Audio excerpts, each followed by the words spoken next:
وفي الأرض آيات للموقنين وفي أنفسكم أفلا تبصرون وبالأسحار هم يستغفرون. Chers amis, salam alaikum, bonne soirée. Donc nous revoilà avec vous pour passer un moment d'échange et parler des sujets qui vous concernent et qui nous concernent, en présence et surtout avec la direction de notre Cheikh Abdel Malek, qui va nous aider à mieux comprendre et puis à progresser dans l'interprétation et l'application des règles de notre religion. Cheikh, salam alaikum. Alaykoum salam wa rahmatullah. Marhaban. Donc, qu'est-ce que tu proposes aujourd'hui, j'ai beaucoup de choses à proposer. Il vient de nous arriver une situation. Il y a une femme qui m'a appelé au téléphone, elle m'a dit voilà, je souhaite faire un don, est-ce que vous êtes près de la mosquée? J'ai dit voilà, je ne vais pas tarder à être là, dans 5 minutes.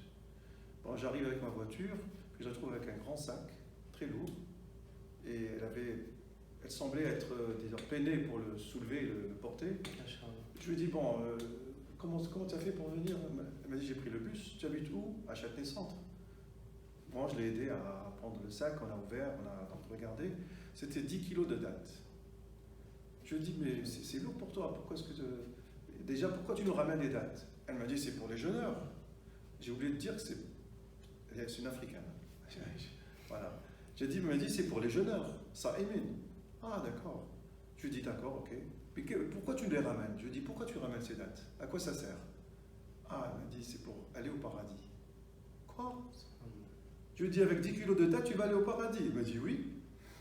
Ça m'a choqué. Regarde, Yaqin, elle était sûre d'elle. Avec 10 kilos de dattes, tu vas aller au paradis. Je lui ai dit, il faut plus. Elle m'a dit, d'accord, mais déjà avec ça, je pourrais aller au paradis. Donc elle a pris le sac de chez elle, elle a pris le bus avec des dattes, elle est venue juste devant la mosquée, elle pense à faire une sadaqa. Et je pense que c'est une preuve de foi. C'est un signe de foi. Ça m'a touché. Donc, pour faire suite à ce que tu viens de dire, moi je propose à nos fidèles de voir avec nous comment discipliner son ego et prendre le chemin de la bienfaisance. Chers frères, parmi nous, certaines personnes sont matériellement favorisées, mais malheureusement, elles sont avares. Elles sont très attachées à l'argent et au bien du monde d'ici-bas. Si elles veulent purifier leur corps de ces mauvais instincts, qu'elles commencent pendant ce ramadan à aider les pauvres et à dépenser pour les nécessiteux. Aussi parmi nous, certains sont aisés grâce à Allah subhanahu wa ta'ala, même s'ils vivent dans la richesse et subviennent à tous leurs besoins, ils doivent profiter du jeûne pendant le ramadan pour élever leur âme. Car le bienfait de la richesse peut cesser à tout moment.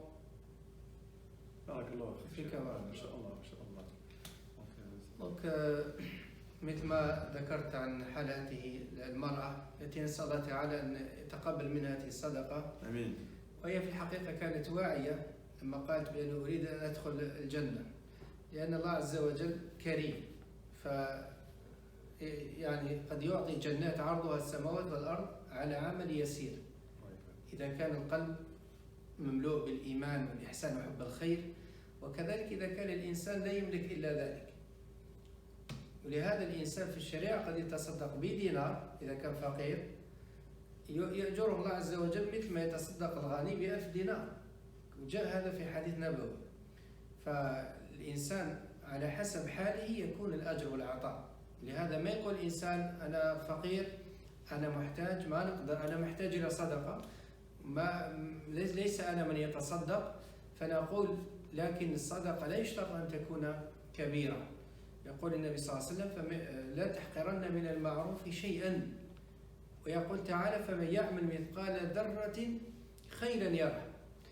وجاءت مرة سائلة إلى السيدة عائشة رضي الله عنها تطلب منها صدقة، فلم تجد إلا حبة عنب واحدة في البيت، فأعطتها وقالت هذا ما عندي.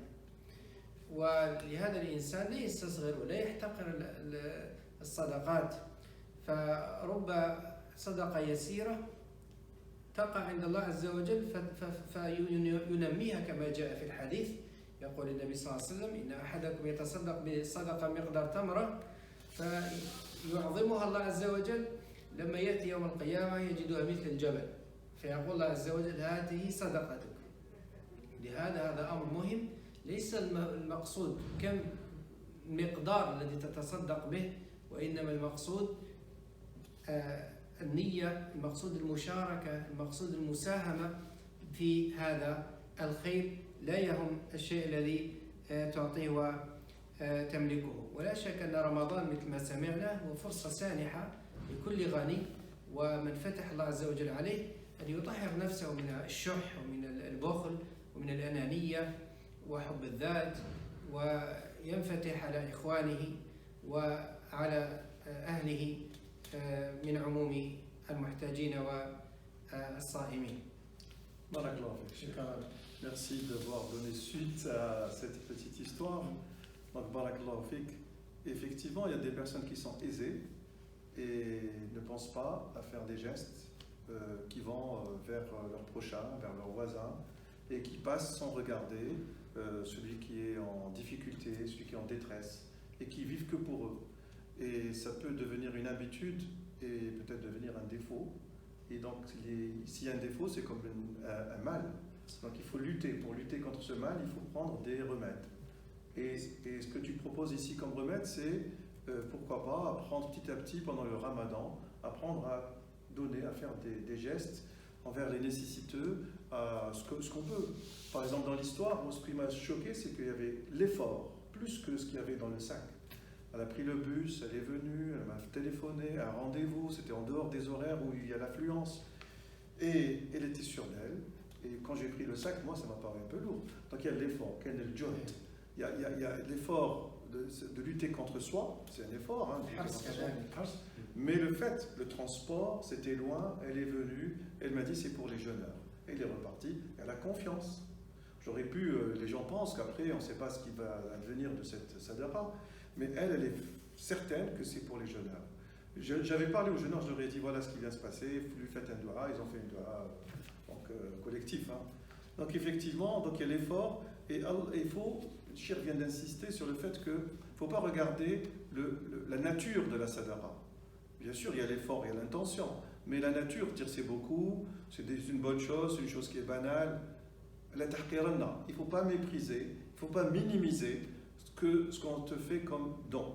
Il faut toujours penser que c'est utile, c'est venu. Donc c'est Allah qui juge de savoir ce que cette sadaqa va pouvoir te donner comme suite au paradis, puisque Allah, si c'est peu, Allah peut l'amplifier, lui donner du volume, et le jour où on en aura besoin, là, il va nous montrer pour dire voilà, ta sadaqa, regarde ce qu'elle est devenue.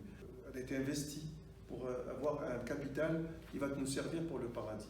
أحسنت. وأيضا فيه معنى آخر هو قلت بأنه ليس المهم هو فقط مقدار الصدقة، يعني معنى الصدقة مثل الهدية مثلا. لما إنسان يعطيك شيء، كونك فكرت واختار في بالك وقمت وتحركت وسعيت باش تعطي، هذا هو الأصل، هذا هو الأهم. أما كم أعطيت هذا شيء ثاني. أصلا يعني تحركك هذا يدل على إيمان، يدل على حب، يدل على حرص على الخير. أيضا تشجع إخوانك بذلك، تساهم.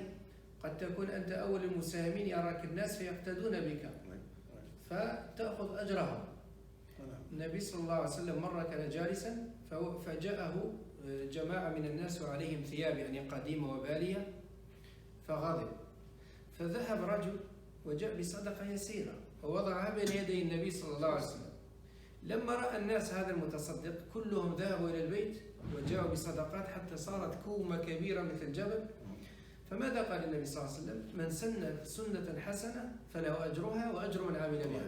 يعني لما تبادر ويقتدي بك الغير تأخذ أجر صدقتك وأجر جميع باقي الصدقات. هذا في أفضلية المبادرة.